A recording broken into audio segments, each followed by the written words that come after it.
مجھے فری والے زیادہ سارے پاپ کارن چاہیے۔ عائشہ کی بات سنتے عالیہ نے اس آدمی کو اشارہ کیا تو اس نے فوراً باکس میں ڈالتے پاپ کارن عائشہ کو پکڑائے، جسے عائشہ نے خوش ہوتے پکڑا اور کھانے لگی تو عالیہ نے پاپ کارن کے پیسے دیے۔ پھر عائشہ نے سب کو دکھاتے اور چڑھاتے اپنی فری کے پاپ کارن کھائے اور اس میں سے ایک بھی کسی کو کھانے نہ دیا۔ اس کے بعد سب لوگ ڈائنو ویلی گھومنے لگے اور تھک کر وہاں بنے پارک میں گول دائرے کی صورت میں بیٹھے تو عائشہ سب کے بیچ میں کھڑی ہوئی۔ چلو میں آپ سب کو ڈانس دکھاتی ہوں۔ عاشی، بری بات، اچھی لڑکیاں ڈانس نہیں کرتی۔ پوئم سناؤ؟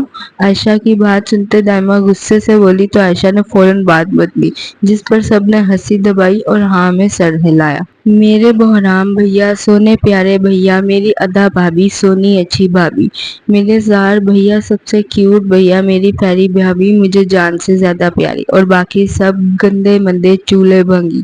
ہم گندے ہیں؟ تمہیں ہم بتاتے ہیں۔ عائشہ کی پوئم سنتے سہیل فوراً بولا تو عائشہ نے کہکا لگاتے دوڑ لگائی، جسے سہیل نے فوراً پکڑ لیا تو عائشہ کھکھلاتی سہیل کی گردن کو چپکی تو سہیل نے اس کے گال پر کس کی، پھر اسے لاتا سب کے پاس بٹھا گیا۔ یہ سب دیکھتے دائمہ خوش ہو گئی۔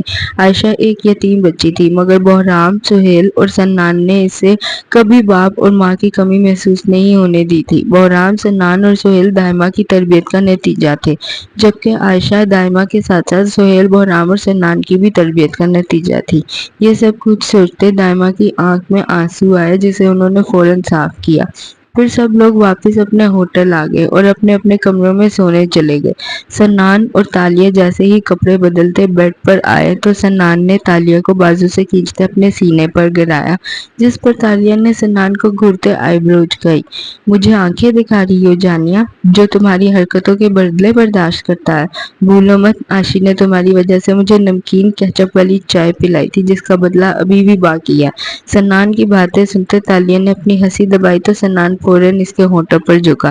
سنان کی اس حرکت پر تالیہ کو اپنا سانس بند ہوتا محسوس ہوا۔ تالیہ کی حالت گیر ہوتے دیکھ کر سنان نے اسے فوراً آزادی بخشی اور پھر اسے اپنے حصار میں لیتا آنکھیں موند دیا، جبکہ تالیہ جو گہرے گہرے سانس لیتی خود کو نارمل کر رہی تھی، سنان کے سینے پر ہی سر رکھتی سو گئی۔ یہ منظر ہے فرانس کے شہر پیرس کا، جہاں اس وقت اس سال کی سب سے بڑی آٹو موبائل ایگزیبیشن لگی تھی اور دنیا بھر کے شو رومز کی کارز کو آج یہاں ڈسپلے کیا جا رہا تھا۔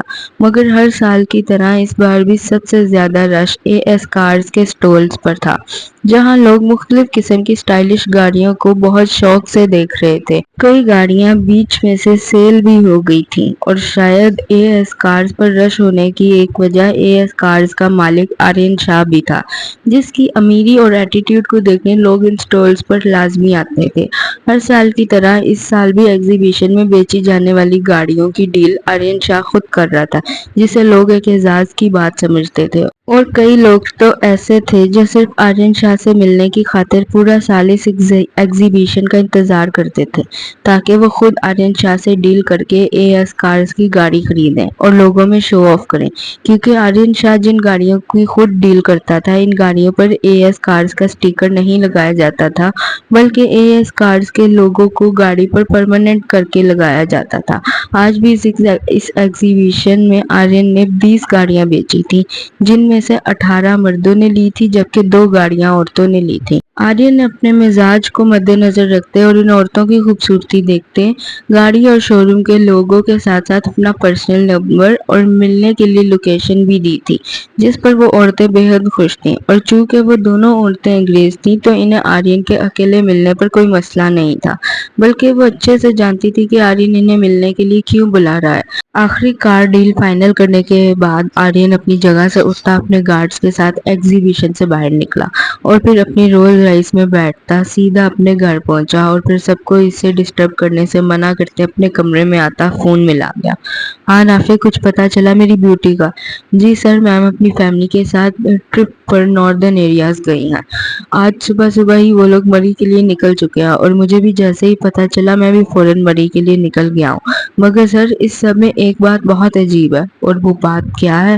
فون ریسیو ہوتے ہی آرین غصے سے بولا تو رافع، جو آرین کو ادا کے پل پل کی خبر دے رہا تھا، نے فوراً جواب دیا تو آرین نے آئی برو اچکاتے سوال کیا، سر ان کے ساتھ ایک لڑکا ہے جو ہو بہو آپ کی طرح دکھتا ہے۔ ٹھیک ہے، تم مری پہنچ کر ان پر نظر رکھو اور جب تک تمہیں میں کال نہ کروں تب تک تمہیں بھی مجھے کال کرنے کی ضرورت نہیں ہے۔ رافع کی بات سنتے آرین فوراً سمجھ گیا کہ ان کے ساتھ اس کی شکل والا لڑکا کون ہے۔ بس پھر کیا تھا، آرین کے شیطانی دماغ نے فوراً کام کیا اور پھر وہ ایک تیکھی مسکراہٹ سے ہنستا غصے سے بولا اور فون کاٹ گیا۔ پھر اپنے دماغ کے بنائے گئے پلان کو ترتیب دینے کے لیے اس نے فوراً پیرس سے پاکستان اسلام آباد کی ٹکٹس بک کروائیں اور پھر اپنی پیکنگ کرتا فوراً ایئرپورٹ کے لیے نکلا اور اپنی بیوٹی کو اس بار اپنے پاس ہر حال میں لانے کا اور اپنے بھائی کو اس سب میں پھنسانے کا سوچتا۔ وہ چند گھنٹوں میں بے نظیر بھٹو انٹرنیشنل ایئرپورٹ اتر گیا اور پھر وہاں سے اپنی گاڑی جو اس نے پاکستان آنے سے پہلے ہی اپنے لیے خریدی تھی اور ڈرائیور بھی رکھا تھا میں بیٹھتا مری کے لیے نکل گیا اور چند گھنٹوں بعد اپنے ہوٹل رمادہ بائی ویندھم میں پہنچ گیا۔ اپنے کمرے میں آتے ہی اس نے اپنے پلان کو ترتیب دینا شروع کیا اور پھر سب تیاریاں مکمل کرتا اپنے بستر پر لیٹا اور رافع کو فون کیا۔ رافع، کیا وہ لوگ مری پہنچ چکے ہیں؟ نہیں سر، مگر 1 گھنٹے تک پہنچ جائیں گے۔ میرے مطابق انہیں اب تک پہنچ جانا چاہیے تھا۔ فون ریسیو ہوتے ہی آرین بولا تو رافع نے فوراً جواب دیا، جس پر آرین حیرانگی سے بولا، جی سر، وہ ادا میم اور انہی کی فیملی میں سے ایک اور لیڈی کی طبیعت خراب ہو گئی تھی، اس لیے ان لوگوں نے اسٹے کیا تھا اور اب واپس مری کے لیے نکلے ہیں۔ رافع کی بات سنتے آرین فوراً سمجھ گیا کہ ادا کی طبیعت اس کے پریگننٹ ہونے کی وجہ سے اور پہاڑی علاقے میں آکسیجن کی کمی کی وجہ سے ہوئی ہے۔ بات کو سمجھتے ہی آرین نے غصے سے اپنا فون دیوار میں دے مارا۔ فون اچانک ڈسکنیکٹ ہونے پر رافع کندھے اچکاتا ایک بار پھر اپنے کام پر لگ گیا، جبکہ دوسری طرف آرین غصے سے اپنی شرٹ اتارتا، پش اپس لگاتے، خود کو ریلیکس کرتے خانزادہ فیملی کا انتظار کرنے لگا۔ آج سب لوگ صبح صبح اٹھتے اسلام آباد کے ہوٹل سے چیک آؤٹ کرتے مری کے لیے نکل پڑے تھے اور سب لوگ مری دیکھنے کے لیے بہت ایکسائٹڈ تھے۔ سب سے پہلے انہوں نے نان اور چنے کا ناشتہ کیا، پھر سب لوگ مری کی طرف نکل پڑے۔ تقریباً آدھے گھنٹے کی ڈرائیو کے بعد جب کچھ پہاڑی علاقہ شروع ہوا تو ادا اور صفا کو اپنی اپنی طبیعت بگڑتی محسوس ہوئی، مگر دونوں ہی اپنی طبیعت کو نظر انداز کرتی ڈیٹ بنی راستہ انجوائے کرنے لگی۔ مزید آدھے گھنٹے کے بعد مکمل طور پر پہاڑی علاقہ شروع ہوا تو ادا کو ایسا لگا کہ جیسے اسے ابھی الٹی آئے گی، مگر بہرام کہیں گاڑی واپس نہ موڑ لے اس ڈر سے خاموش رہی۔ ابھی تھوڑا ہی آگے گئے تھے کہ ادا نے یکدم بہرام کے بازو اور اپنے منہ پر ہاتھ رکھا تو بہرام نے ایمرجنسی انڈیکیٹر دیتے فوراً گاڑی سائیڈ میں روکی اور پھر ادا فوراً گاڑی سے اترتی بھاگ کر ایک کونے میں گئی اور الٹی کر دی تو بہرام بھی پانی کی بوتل لیتا پریشانی سے ادا کے پاس آیا۔ جانے بہرام، کیا ہوا، تم ٹھیک ہو؟ جی وہ بس مجھے الٹی آ گئی، دائمہ نے کہا تھا اس حالت میں ہوتی ہے الٹی۔ بہرام کے پریشانی سے سوال کرنے پر ادا فوراً بولی اور پھر اس نے دائمہ کی بات یاد دلانا ضروری سمجھا، اس ڈر سے کہ کہیں بہرام اسے واپس ہی نہ لے جائے۔ ادا کی بات سنتے بہرام کچھ پرسکون ہوا تو صفا نے منہ پر ہاتھ رکھا اور پھر فوراً منہ پھیرتے الٹی کی تو زرخان بھی پریشان ہوا۔ ایک کام کرو، پاس کہیں کچھ دیر ریسٹ کر لو، تھوڑی دیر فریش ہوا لیں گی تو ٹھیک ہو جائیں گی۔ زرمینہ بیگم کی بات سنتے سب نے ہاں میں سر ہلایا اور پھر قریبی ایک ڈھابے پر گاڑی روکی تو سب لوگ نکل کر گھومنے پھرنے لگے۔ تبھی تالیہ بھی پتہ نہیں کہاں سے 2 لیموں توڑ کر لے آئی اور اسے آدھا آدھا کاٹنے لگی۔ یہ کہاں سے لائی ہو تم اور یہ کیا کر رہی ہو؟ یہ میں وہ سامنے ڈھابے والے سے لائی ہوں خرید کر، صفا اور ادا کی طبیعت ٹھیک کرنے کے لیے۔ میں نے دیکھا تھا یوٹیوب پر پریگننٹ عورتوں کی طبیعت کیسے ٹھیک کرتے ہیں، یہ جو میں کروں گی اس سے ان کی الٹیاں اور چکر فوراً رک جائیں گے، دیکھنا آپ۔ سچی تالیہ، آپ بھی کیسے کرتے ہیں طبیعت ٹھیک؟ زرمینہ بیگم کی بات سنتے تالیہ فوراً بولی تو صفا نے فوراً پاس آتے سوال کیا، جس پر تالیہ ہلکا سا مسکرائی اور پھر اس نے آدھا لیموں پکڑتے صفا کو اپنے قریب کیا اور اس کا سر پکڑتے زبردستی سے لیموں کا کھٹا رس پلایا تو صفا نے اپنا آپ چھڑانا چاہا، مگر وہ بھول گئی تھی کہ تالیہ میڈم بھی مرجان کی طرح چور تھی، اس لیے اس کی بھی پکڑ بہت مرجان کی طرح بہت مضبوط تھی۔ تالیہ نے صفا کو آدھے لیموں کا رس پلاتے اسے چھوڑا تو صفا نے منہ بناتے چیخیں ماری، جس پر زرخان کسی بوتل کے جن کی طرح حاضر ہوا۔ کیا ہوا صفا، کیوں اپنا گلا پھاڑ رہی ہو؟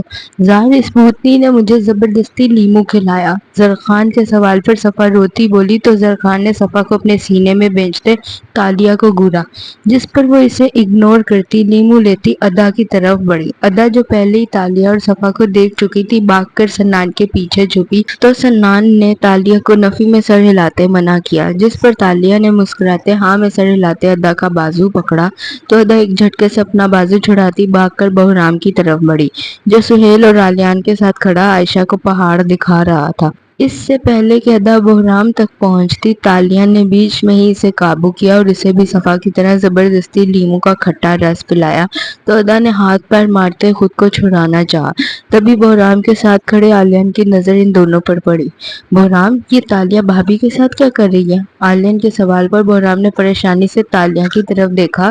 تالیہ کی قید میں ادا کو دیکھتے بہرام غصے سے اس کی طرف بڑھا۔ تب تک تالیہ ادا کو رس کھلا چکی تھی، اس لیے بھاگ کر سنان کے پیچھے چھپی تو بہرام نے تالیہ کے پیچھے جانے کی بجائے روتی بلکتی ادا کو سنبھالا۔ بہرام، اس بھوتنی نے مجھے لیمو کھلایا۔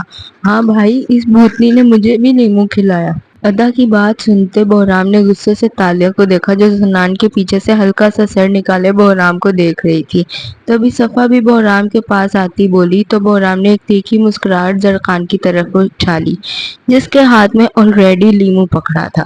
پھر بہرام تالیہ کو اگنور کرتا زرخان، صفا اور ادا کو اپنے ساتھ لے کر گیا۔ جبکہ عالیہ نے انہیں بسکٹ لا کر دیے تو ادا اور صفا نے بسکٹ کھایا۔ اپنی جان بہرام سے بچتا دیکھ کر تالیہ خوش ہو گئی اور سنان کے پیچھے سے باہر نکلتی ادھر ادھر گھومنے لگی۔ پھر کیا تھا، بس زرخان اور بہرام نے خاموشی سے تالیہ کو گھیرا ڈالتے پکڑا اور جیسے اس نے صفا اور ادا کو لیمو کھلایا تھا ٹھیک ویسے ہی اسے بھی لیمو کھلایا تو سب نے کہکا لگایا، جبکہ تالیہ لیمو کا رس پیتے عجیب و غریب شکلیں بنانے لگی۔ یہ غلط ہے، میں تمہاری بیگمات کی طبیعت ٹھیک کر رہی تھی۔